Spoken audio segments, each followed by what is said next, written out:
Bonjour à tout le monde, j'espère que vous allez bien.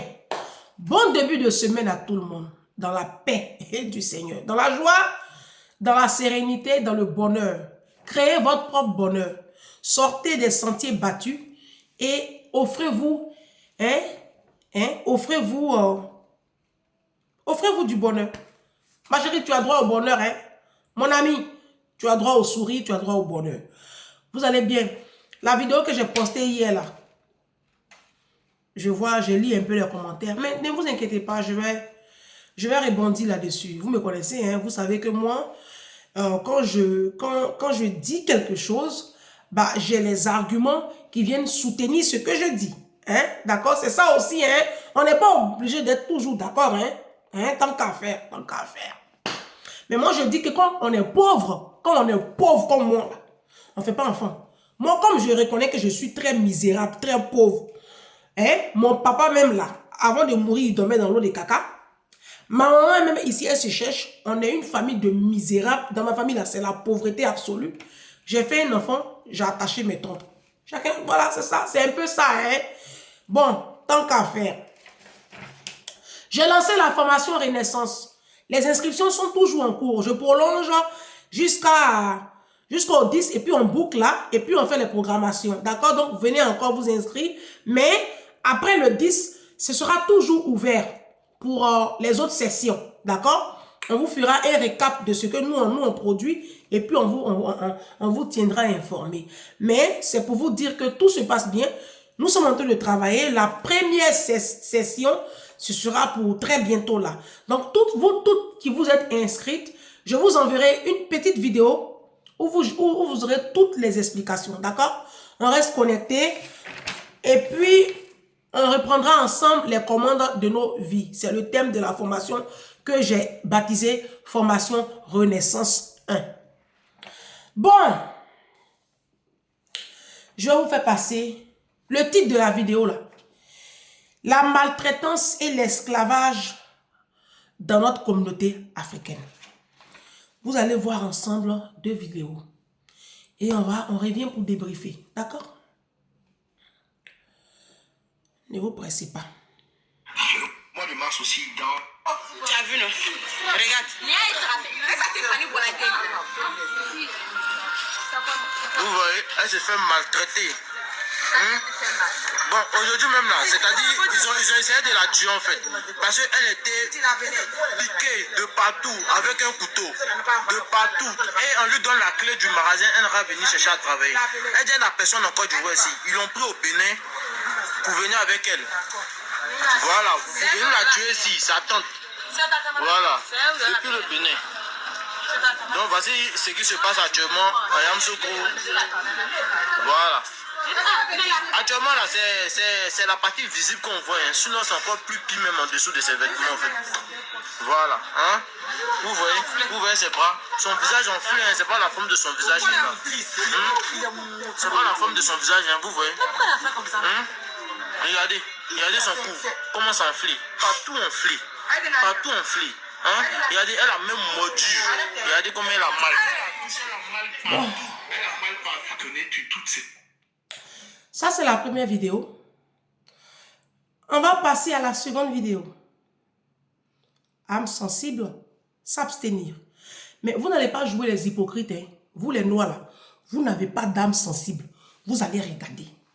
La misère de vos actions, là, vous allez regarder.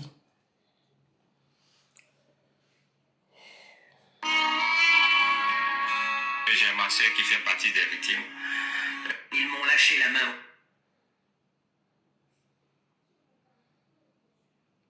La femme la plus extraordinaire est celle qui a fait face à des juges. Oh, mais pourquoi vous me faites ça? Montrez-moi la vidéo que je veux qu'on regarde. C'est ça, je n'aime pas ça, à faire des TikTok là. Quand tu as tes vidéos là, tu veux regarder là, on te met autre chose.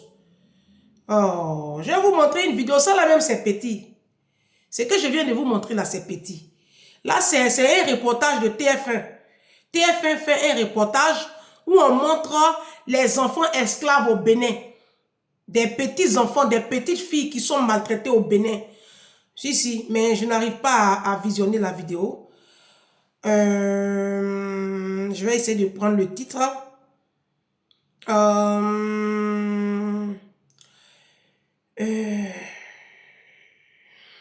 ne sais pas pourquoi est-ce que ça se passe comme ça.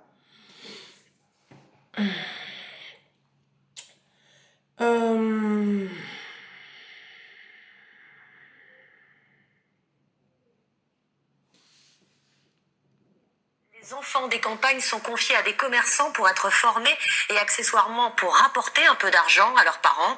On les appelle les vidomégons. Mais ces enfants placés deviennent le plus souvent des enfants esclaves à la merci de ceux qui les hébergent. Voyez ce reportage poignant de Marc de Chalvron et Aurélie Fontaine.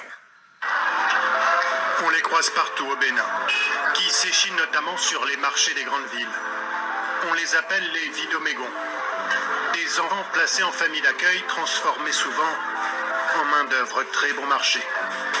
Cette commerçante de Parakou en a 3 dans sa petite boutique. 3 jeunes filles qu'elle s'est vue confier, dit-elle, pour apprentissage. Bon. Je viens de vous montrer 2 petits morceaux de film où on montre des enfants, des petites filles de 7 ans, de 8 ans, de 9 ans, de 10 ans, qui sont traités en esclavage par nos propres, par nous-mêmes, hein. C'est nous-mêmes. Et ça, c'est vraiment la face cachée de l'iceberg. Vous irez en Haïti. Il y a encore pire en Haïti. Haïti, on les appelle les restes là. Tous les films sont sur les réseaux sociaux, sont sur YouTube. Et c'est l'objet de la vidéo. La dernière fois, j'ai fait une vidéo où j'ai dit que les Togolais, les Béninois sont... Pardon. Les Togolais et les Béninois sont très méchants, mauvais. Il y a une de mes mind people qui s'est fâchée, qui a dit non, qu'est-ce que les Togolais t'ont fait, tout ça. Moi, je le dis ici. Moi, voici 2 peuples que je ne supporte pas en Afrique. Les Togolais et les Béninois. C'est ma page. Voici 2 peuples qui sont profondément malfaisants. Eux là, ils cohabitent avec le mal.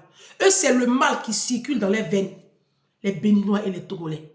Bienvenue sur Ange Prisca Derzo. Ange Prisca le blog, le défibrillateur des réseaux sociaux. Ange la vérité, Ange la solution. Vous venez de voir avec moi les images. Et ça, ce sont des images qu'on voit un peu partout en Afrique noire. Vous irez en Guinée, vous irez en Côte d'Ivoire, vous irez au Mali, au Burkina Faso. Partout en Côte d'Ivoire, on a toujours une tante, une maman, une soeur qui a chez elle un enfant, une employée de maison qu'elle maltraite, qui est son souffre-douleur, qui subit des atrocités. Et ça, on a grandi avec ça. Ok? Donc, vous n'allez pas venir écrire ici dans les commentaires que je mens. Je viens de vous montrer. C'est TF1 qui a fait reportage. Au Bénin, c'est connu. C'est mondialement connu. Je vous ai parlé de mon patron. Mon patron que je voulais évangéliser dans le 10e. Si vous savez, quand tu viens de rencontrer Jésus là, tu es tellement zélé. Donc, on mangeait ensemble après le Covid. Comme ça, il travaille depuis la maison. Et puis, j'ai voulu lui parler de Jésus. C'est un blanc. Il m'a dit, tu m'arrêtes ça tout de suite. Parce que vous, les Noirs, vous êtes très mal placés pour nous parler de Jésus. Vous êtes des sorciers.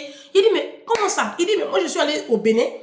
Il est allé pour un stage culturel, un truc comme ça. Vous savez, les Blancs, ils aiment la souffrance.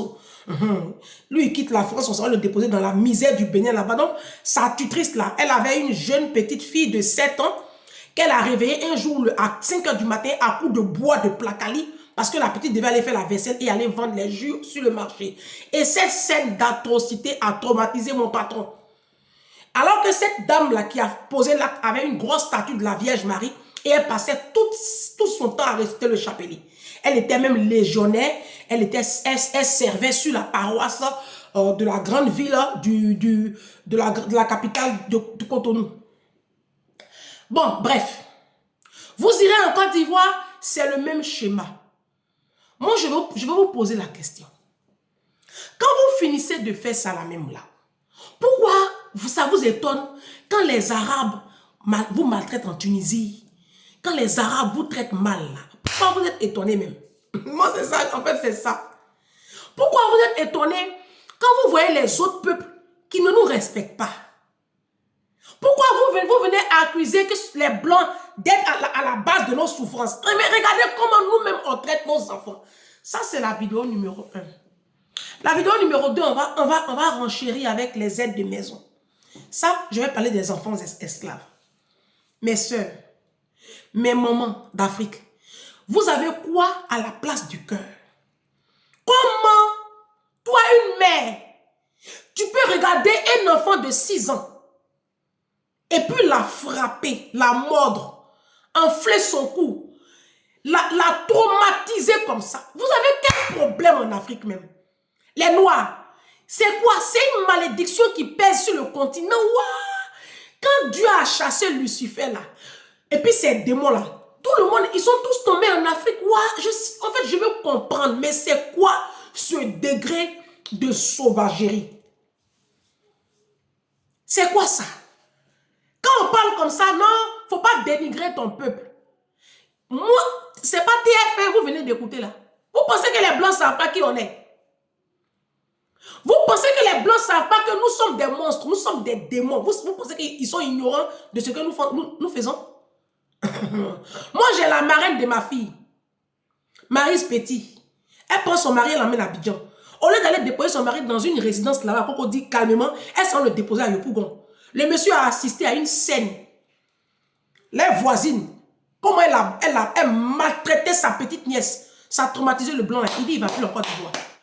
Depuis jusqu'à aujourd'hui, il dit, lui, il ne va plus en Côte d'Ivoire. Moi, je ne sais pas pourquoi vous êtes comme ça. Je vous ai montré les images.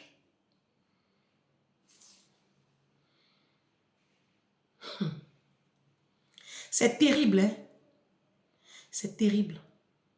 Et il y a des personnes qui vont se sentir, non, je ne suis pas concernée. Ma chérie, même comment tu traites l'enfant de ton mari? Tu as rencontré un homme. Tu savais très bien que cet homme-là avait des enfants. Avant de te rencontrer, il a eu un enfant, 2 enfants. Il te l'a dit, il ne te l'a pas caché. Tu acceptes de faire chemin avec lui. Et aujourd'hui, vous avez vos enfants ensemble. Et puis, tu ne tiens pas compte de lui, son fils. Quand toi, tu fais tes calculs, quand tu fais ta vie, lui, son enfant, là, n'est pas ta priorité. Ce n'est pas dans ton calcul. Mais tu es pareil comme ce que je viens de montrer là. Il n'y a pas de différence. Parce que si demain, cet enfant-là est sous ton toit, c'est comme ça que tu vas créer la division entre toi, tes enfants, et puis l'enfant de ton conjoint. C'est-à-dire, toi, ta fille bâtard là, ton fils bâtard là, tes enfants que tu as eu avant de rencontrer ton mari là, ton conjoint doit accepter ta fille. Ton conjoint doit adopter ton fils. Mais toi, tu n'as pas l'amour de son enfant. Mais tu es pareil comme ces sorcières-là. Vous tenez en esclavage vos propres enfants. Mais quel continent voulez-vous qu'on construise? Comment voulez-vous que les Blancs nous respectent? En fait, un jour, mon patron du 10e il m'a dit une chose. Didou, tu peux ouvrir ma grande porte dans la chambre, s'il te plaît, je vais avoir un courant d'air. S'il te plaît, mon amour. Et puis, tu peux te taire, s'il te plaît, tu ne parles pas. D'accord? Et comment? Je savais que, je ne sais pas. Moi, j'ai honte souvent d'être africaine. Quand je vois ce genre de scène-là, j'ai honte. Je ne sais pas pourquoi Dieu m'a déposé parmi ce peuple-là. Je ne sais même pas pourquoi on est mauvais comme ça. Ah, Noir est mauvais. Noir. Ça veut dire que nous, les Noirs, là, si ce n'est pas nos enfants, on ne peut pas aimer. C'est pour cela que l'Africain a du mal à adopter. Tu vas voir une femme qui n'arrive pas à accoucher, qui n'arrive pas à tomber enceinte. Elle ne pense même pas un instant à l'adoption. Pourquoi? Parce que la femme africaine a du mal à aimer un enfant qu'elle n'a pas porté dans ses entrailles. Mais pourquoi? Mais pourquoi? Comment on peut faire du mal à un enfant? Depuis que je suis toute petite, je me suis toujours posé cette question. Comment on peut faire du mal à un petit enfant? Vous tenez en esclavage vos propres enfants.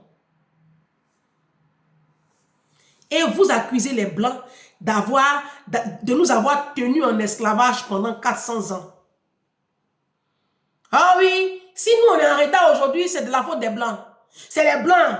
C'est les Blancs, c'est la colonisation. C'est la colonisation. Mais les enfants que vous maltraitez comme ça, au lieu de les mettre à l'école et puis ils vont bâtir demain l'Afrique là. Ces enfants que vous tenez en laisse comme ça là. Mais vous êtes en train de détruire le potentiel de l'Afrique.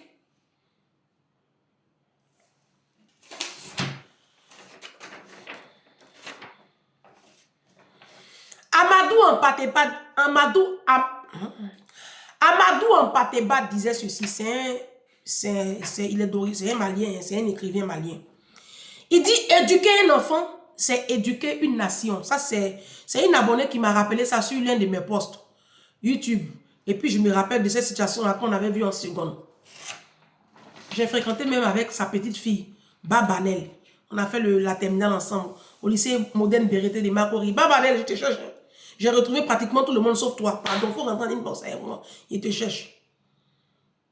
Amadou Ampateba disait que éduquer un enfant, c'est éduquer une nation. Quand vous faites ça, vous êtes en train de fabriquer des petits monstres. Parce que vous-même, mesdames, aujourd'hui, vous êtes sans cœur comme ça. Parce que vous avez vécu le même traitement, en fait. Mais pourquoi on ne peut pas arrêter les frais? Pourquoi on ne peut pas dire non à cette spirale de violence? Pourquoi, à un moment donné, on ne peut pas manifester de l'amour? Pourquoi? Pourtant, c'est pas compliqué. Hein? C'est juste une décision personnelle. Et c'est vous qui êtes à l'église les dimanches. Vous, les Béninois, là. Quand tu vas aller au Bénin, c'est toujours eux qui sont dans les églises. Église catholique, église évangélique, c'est eux, les Béninois. Ils ne sont pas à l'église. Les Togolais musulmans, eux, ils sont beaucoup à la mosquée. Dans votre Coran, là, on vous a dit comme ça de maltraiter vos enfants. Ah, ça dit que je suis sans voix. Je ne sais même pas ce que je vais dire, en fait. Je suis sans voix. Ce que je peux vous dire, c'est que tout le mal que vous faites, vous allez le payer. Vos enfants vont payer les frais. La Bible dit dans le livre de Galates 6, 7. Je punirai l'iniquité des pères sur les enfants jusqu'à la 4e génération. Ça veut dire je punirai les fautes des parents. Aujourd'hui, nous sommes des enfants et nous avons des combats. Ma chérie, tes combats que tu as là, il faut aller voir tes grands-mères, tes arrière-grands-parents, ce qu'ils ont fait à l'enfant d'autrui. C'est ça, on est en train de payer nous tous là. Et puis aujourd'hui même, nos vies sont des tas de ruines. On souffre à cause de la méchanceté des actions de nos parents. 4 générations plus loin. Ça fait pitié. Comment on peut traiter comme ça ses propres enfants? Parce que ces enfants-là, ce sont nos enfants. Nous sommes en train de détruire comme ça le potentiel de l'Afrique. Nous sommes en train de tout faire comme ça des destinées. Si vous êtes malade, allez voir des psychologues, mesdames. En Afrique, vous êtes toutes malades. Ça, c'est la vidéo numéro 1. Ne bougez pas, je ne me change pas. Vous aurez les 2 vidéos dans la même journée. Vidéo numéro 2. On va parler de l'esclavage à un autre niveau.